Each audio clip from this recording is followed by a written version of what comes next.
Wala akong mautangan na loan app. Yung bang wala masyadong requirement sana. Wala kang mautangan? Ganun na nga.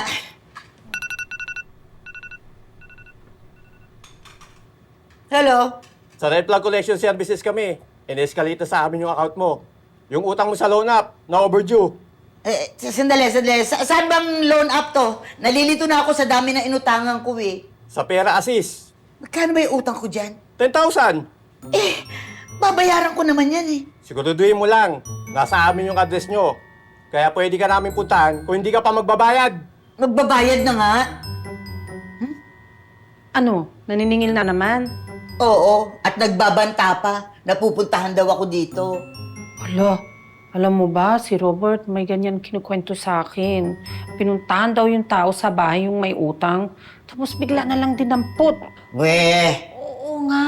Naku, pag nangyari sa'yo yan. ano? Pagtatanggol mo ako? Hindi, pero mamimiss kita. Hi, Beta! Andiyan ba si Mimi? Halika. Mimi! Nandito si Tommy. Hi, Mimi! Oh, anong bagong gising ka? Hindi pa ako natutulog. You stressed or something? Bakit ka nandito? At saka sino sila? Sila yung mga trainees ko sa bagong trabaho ko. Kasi may problema ko sa wifi sa bahay. Magiging wifi sana kami sa inyo dito. Hindi pwede. Hindi pwede! Babayaran sana kita eh. O sige.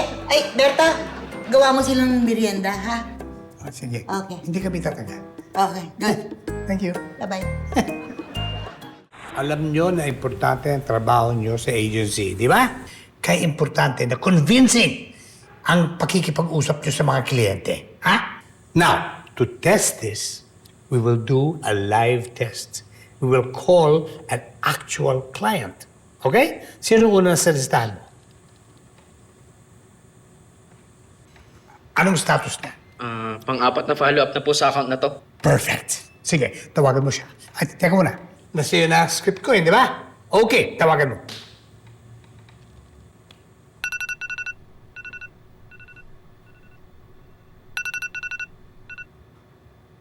Hello? Sa Red Flag Collection Agency to.